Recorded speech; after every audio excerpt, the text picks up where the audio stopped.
Now in prime time, from the Bay Area's local news station, you're watching KRON4 News at 10.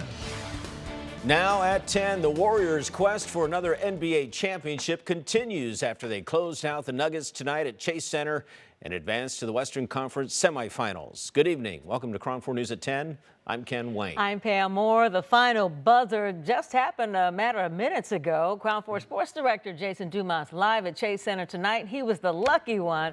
So, Jason, talk about the atmosphere. Pam, it was vintage playoff basketball. It was a little closer than I think fans might have thought it would be coming into the tonight. Warriors win 102-98. But man, were they on their feet from the opening tip to the final buzzer. A lot of must-see hoops. Steph Curry led the way with 30 points for Golden State. He kind of hit the icing on the cake shot, as he has done so many times in his career.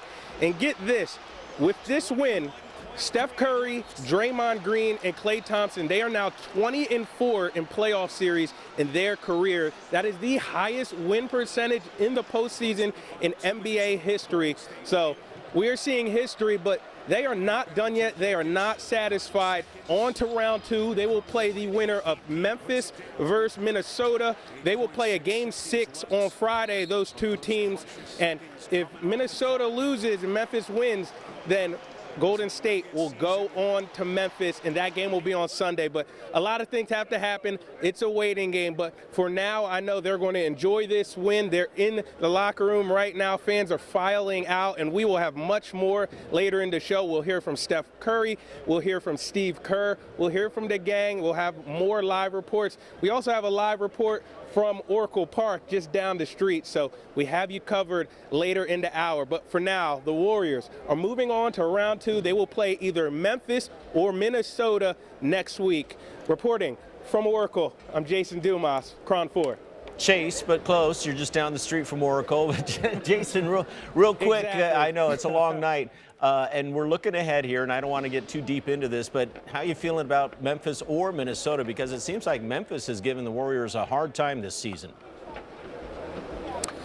Yeah, well, it's funny, Ken, because the Nuggets beat the Warriors 3 out of 4 times this season as well, but it's a much different team. Both Minnesota and Memphis, they are young. They like to run.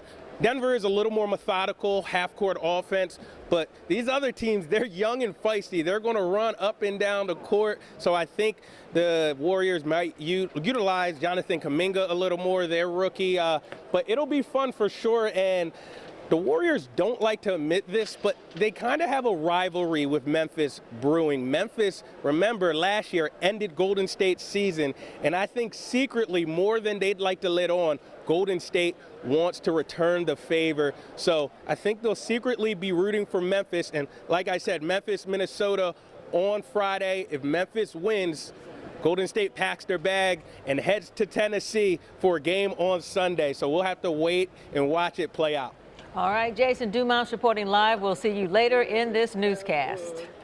Meantime, we're following a very serious developing situation in Southern California where the CHP says an officer has been shot on Interstate 8 in Mission Valley. This is basically the heart of San Diego. Investigators gave an update within the last hour and said they have arrested a 25-year-old San Diego man in connection to that shooting. You can see the activity there with both sides of Interstate 8 shut down. CHP says the officer shot is an 8-year veteran with the San Diego office there. He was apparently investigating a traffic collision when he was shot in his right thigh. That's according to police there. He is currently at a hospital in serious but stable condition. As we mentioned, the shooting shut down all lanes of Interstate 8, a very busy eastbound, westbound freeway. We understand the westbound lanes have since reopened. The Oakland Police Department is inching closer towards the end of federal oversight which has lasted some 20 years as a result of a number of scandals and beatings and much more. Tonight, the department seems fairly confident that it will be lifted. Today, a federal judge said that he plans to issue an order soon that will lay out what the department can expect over the next year. KRON4's Taylor Brasacki joins us now live from our newsroom with more details. Taylor. Well, Judge William Orrick's order is expected to reveal when the police department can begin its one-year probationary period to end the oversight. City leaders are calling the move monumental for the department. We do recognize that today marks a milestone in a continual journey towards Oakland's reforms. Oakland Mayor Libby Schaaf joined Police Chief LaRon Armstrong on Wednesday after a federal judge left the city with hope, saying he plans to issue an order next week that will detail when the department can enter into its one-year probation period to end federal oversight. Right now, I think we're going to wait for the judge's order to give us clarity about what the judge would like to see from this department moving forward. But I think we can acknowledge by the CMC filings, by the plaintiff's attorneys, as well as some of the things the judge spoke of, they all recognize that the department has made tremendous strides. And so we look forward to what the judge's final ruling will be. A class action lawsuit in 2000 where 6 men in West Oakland argued they were falsely arrested on drug charges, assaulted and framed by police, resulted in the 20-plus years of federal oversight. While the officers were found not guilty in criminal court, the civil case led to a settlement that required the department to complete 51 tasks to improve the way it trains and disciplines its officers. All of those tasks but one have been completed. I wanted to make sure that Black officers were treated fairly within the department. And the way that had to be done is through a consistency of discipline. That is a task that is not completed yet, but is one that I think will get done within the next 6 months as part of the sustainability period. Plaintiff's attorney John Burris has been monitoring the change over the years. He explains that court oversight will continue over the next year if the department moves into that probationary period. That will continue.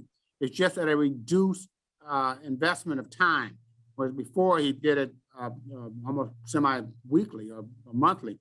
That will now take place, would only be every 3 or 4 months, and it's only for certain tasks. Last week, the city attorney's office and attorneys in this case filed a joint statement to Judge Orrick saying they are open to starting the one-year transition into the probationary period to end that federal oversight. I'm Taylor Bisacki reporting. Back to you. Thank you, Taylor. In Sacramento, the state auditor's office has just finished its evaluation into bias within California law enforcement. Yeah, that audit evaluated 5 law enforcement agencies across California, and the San Jose Police Department was among them. The auditors also looked at the Stockton Police Department, the California Department of Corrections and Rehabilitation, San Bernardino Police, and the LA County Sheriff's Office. The audit found some officers at each department engaged in biased conduct and social media posts. Absolutely needs to be addressed yesterday, not today, not tomorrow, yesterday. The auditor's findings also said that once departments found out about the potentially biased posts by officers, they failed to appropriately address the issue. The reports also call on the state legislature to enact new laws to more closely address the issue of bias in California law enforcement. This just in, firefighters in Alameda County are battling a vegetation fire on Corral Hollow Road. This is in Tracy. You're looking at a live picture of the scene. It's in the foothills just south of Interstate 205. Cal Fire, this is, by the way, a camera shot from a PG&E camera in that area. Cal Fire reports the fire right now is at 3 acres, and the authorities there are calling this the Corral Fire. We're going to keep monitoring the situation and bring you the latest. It doesn't appear there are any structures in the area of this fire, but of course there are some pretty strong winds out there. Yeah, let's get a first check on our 4-zone forecast. This is a live look outside tonight at conditions along the Golden Gate Bridge. Pretty quiet there, but again, all day long, the issue has been the wind. All right, Mabrisa, so bring us up to date on what's going on with the winds. Yeah, that's why we have a wind advisory in effect. North Bay Mountains, East Bay Hills, including the valleys as well. So we could see wind gusts 60 miles per hour or less throughout tonight, really going to peak after midnight. So hopefully the firefighters get the upper hand on that Tracy fire, because we are seeing right now wind speeds out there along the coast sustained at 26 miles per hour with gusts upwards of 30 miles per hour for downtown San Francisco, and right in that ballpark range for those of you in Oakland. And as you make your way inland into the East Bay valleys, that's where we're tracking wind speeds starting to increase there as well. Future wind gusts, though, we are going to see after midnight, the strongest winds will begin in the North Bay valleys and East Bay valleys, including the Bay Area coastline. Wind speeds anywhere from that 30 to 40 mile per hour range, but highest for the highest peaks of the North Bay Mountains and East Bay Hills, 60 mile per hour wind speeds or less through 11 o'clock for your Thursday morning. Still going to remain breezy, though, afterwards, especially along the Bay Area coastline, but it looks like that wind advisory threshold will be slightly less than that 40 mile per hour range, but still going to keep an eye on that because the National Weather Service may need to actually extend that wind advisory if those gusty winds persist there. But relative humidity out there right now, Livermore 80%, Half Moon Bay as well, thanks to that cool sea breeze influence. But we are noticing down to that 50 percentile range for parts of the North Bay valleys, down to 30 percentile range by 11 o'clock Thursday morning, and down to 23% for Fairfield because of winds changing out of the northwest. So going to see more of a northerly offshore breeze than that cool westerly sea breeze that we are seeing right now. But temperatures, though, going to be below average Thursday and then warming up this weekend. Details ahead on your full 10 at 10 outlook in just a few minutes. Ken and Pam, back to you. Thank you, Mabrisa. San Jose police have released the names of the 3 people who they say were involved in the kidnapping of 3-month-old Brandon Cuellar on Monday. San Jose Police Department says these 3 people are in custody. Jose Portillo, Yesenia Ramirez, and Baldomeo Sandoval. Police say Ramirez was actually with Brandon's grandmother earlier in the day and may have been communicating with Portillo. That's who they say is pictured in this video walking into the home where the 3-month-old baby Brandon was being watched by his grandmother. Right now, all 3 suspects face several charges, including kidnapping, child abduction, and home invasion. Here is a timeline of the events leading up to baby Brandon's rescue. On Monday, the 3-month-old was reported missing just after 1 o'clock in the afternoon. Shortly after 5 o'clock Monday is when San Jose police announced the kidnapping and released photographs and video of the missing child and the suspect. Later Monday, the FBI joined the search for the infant. On Tuesday morning, San Jose police announced that Brandon had been located safely and was unharmed, and that one person was in custody. A couple of hours later, they announced 2 others had also been detained, and finally, just after 3:30, Brandon and his mother were finally reunited. Tonight, some people continue to wonder why an Amber Alert wasn't issued in the case. KRON 4's Philippe Jagal speaks with a victim's advocate who says law enforcement had the authority to do so. Do you believe an Amber Alert should have been issued? It was not. Well, I believe an Amber Alert should have been issued immediately, yes. Instead, the California Highway Patrol issued what is called an endangered missing advisory, a tool used by law enforcement to notify communities of missing or endangered people when the case does not meet the criteria for a statewide Amber Alert. The San Jose Police Department did share images of a suspect holding the baby on social media. Mark Klass, who founded the Klass Kids Foundation after his daughter Polly was kidnapped and murdered in the 90s, says confirmation of 3-year-old Brandon Cuellar's abduction should have been enough to escalate the case to an Amber Alert, which reaches cell phones and television sets directly. They have pictures of the guy walking off with a 3-month-old baby that belongs to somebody else and doing it without anybody's permission. So yeah, right there, you got it. Issue the Amber Alert. On Tuesday, Assistant San Jose Police Chief Paul Joseph explained during a news conference why his department believed the case did not meet the requirements for an Amber Alert. We did not have information for an Amber Alert. We didn't have initially a suspect vehicle. We didn't have a license plate. We released what we had as soon as we had it. In order for an Amber Alert to be activated, there must be confirmation that an abduction has occurred or a child was taken by anyone. The victim is 17 years of age or younger, or an individual with a proven mental or physical disability. The victim is in imminent danger of serious bodily injury or death, and there is information available that, if disseminated to the public, could assist in the safe recovery of the victim. On Monday night, the CHP released a description of the vehicle possibly used by the kidnappers, but later retracted it shortly before San Jose police said it would not make that information public. So even though contrary to popular belief, vehicle information is not necessary for an Amber Alert, Mark Klass says confusion between the law enforcement agencies is the main reason the alert was not issued. I don't know where the disconnect is. But there was absolutely enough information just knowing that the child had been taken and having some video verification of that. Philippe Jagal, KRON4 News. You can scan that QR code there on your screen to follow the latest developments in the case. And once you scan it, it will take you straight to the KRON4.com website. And there you'll find the most up-to-date information with new details as they come out. Happening tomorrow, the Oakley Police Department is expected to announce a $10,000 reward for information in the disappearance of Alexis Gabe. The 24-year-old was last seen on January 26 in Antioch. Police also plan to provide updates on the investigation. A news conference is slated to begin at 11 o'clock in the morning, and we will bring it to you live on our streaming app, KRON4. New developments tonight in the death of Mario Gonzalez. A second independent autopsy lists his official cause of death as restraint asphyxiation and not drugs. 26-year-old Gonzalez died a year ago this month after 3 police officers in Alameda put their body weight on him for more than 5 minutes while attempting to take him into custody. The second autopsy was ordered by the Oakland law firm Haddett & Sherwin. They are representing Gonzalez's son in a federal lawsuit against the city of Alameda and the 2 officers involved in his death. These results contradict the report from the Alameda County Coroner's Office, which ruled that Gonzalez died from methamphetamine in his system combined with the stress of being restrained. District Attorney Nancy O'Malley announced earlier this month that none of the officers involved would face criminal charges, saying that the use of force used on Gonzalez was, quote, objectively reasonable.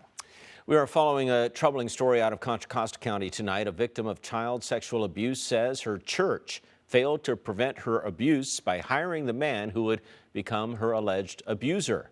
KRON4's Justine Waldman explains. The complaint by Jane Doe says she was betrayed by her trusted pastor and spiritual advisor, Pastor Alvin Bernstein from Bethlehem Missionary Baptist Church of Richmond, that the pastor hired known sex offender Jesse Armstrong to lead the choir, of which the victim was a member. The suit claims Armstrong had 2 prior convictions, and the victim's attorney claims even a minimal background check would have revealed Armstrong was a convicted child molester, of which either the pastor neglected to do or ignored. The abuse allegedly went on for 4 months, from December 2011 to April 2012, at the church, after choir practice, at church events, between classes at the victim's school, in his car, and at hotels. The victim was 14 years old. And the lawsuit alleges the pastor should have known how vulnerable children are to assault by mentors, and the pastor did not protect or warn her of the dangers or of her accused abuser's past. Messages for Pastor Bernstein at the church have not been returned. I'm Justine Waldman, KRON4 News. Oakland is working on a new project to enhance pedestrian safety along International Boulevard. The $9.3 million Clean California project will bring lighting along pedestrian paths on International Boulevard in Oakland. 205 pedestrian-scale streetlights will be installed from 45th Avenue to 107th Avenue. Officials say the lights will help keep people safer. It's overdue that this community get safe, secure, public lighting. Some residents are concerned, though, that the new lighting will not be enough to deter crime in that area. San Jose officials say early jail release policies are leading to a spike in crime. Police cite data that violent crimes, including rape, robbery, and homicide, went up more than 10% from 2020 to 2021. And 2022 may be on track for those rates to be even higher. Mayor Sam Liccardo and others partially blame the pandemic-driven emergency bail orders that caused nearly a third of Santa Clara County's jail population to be released. San Jose police data show the same 30 people have been rearrested at least 10 times within a year. However, justice advocates say there is no correlation and that those 30 people were rearrested for nonviolent offenses. They say that does not support the argument that the release policies have increased violent crime. In San Francisco, there's an initiative launching to try to decrease crime in the city's Sunset District. It's called the Sunset Safety Network. Leaders say the goal of the network is to decrease crime targeting Asian-owned businesses in the area by coordinating and expanding public safety programs in the neighborhood. Businesses in that area, some of which have been burglarized a number of times, say they support the initiative. We want our employees to feel safe. We want everybody to feel safe. This is a community store, so we want people to be able to walk in and shop freely without having to be worried about any robberies or incidents happening in their community.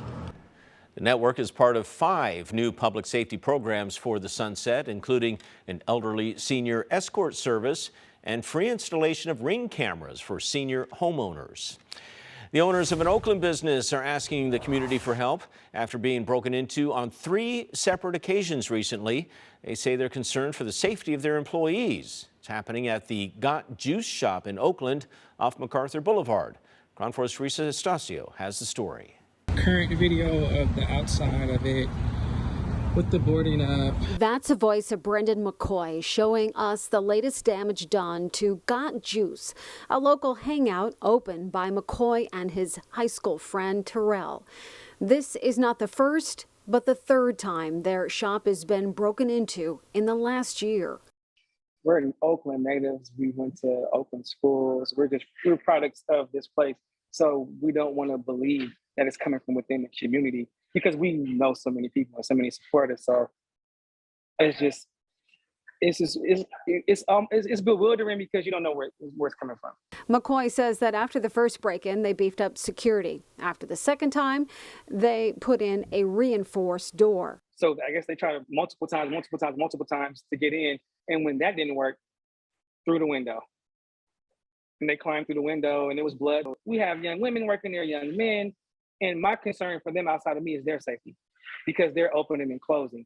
He says that he hopes by sharing their story, perhaps it will turn their luck around and prevent future break-ins. We aren't a corporate entity. Like, we're our local business owners, and we feel that. Like, anything that happens around here, we really feel that. And it hurts. It hurts. We don't have a stockpile of money just to be, oh, I'm going to replace this door that costs X amount of money. Like, it's a lot. And it's an inconvenience. Both owners have reached out to the Oakland Police Department. That's what we're going to hope for the best. Teresa Estacio, KRON4 News.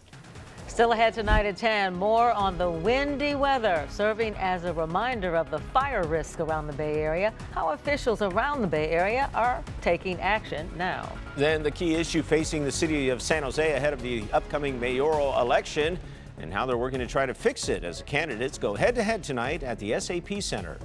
And lawmakers sharing their thoughts on the Twitter takeover, what they have to say about the Elon Musk bid to own that social media site.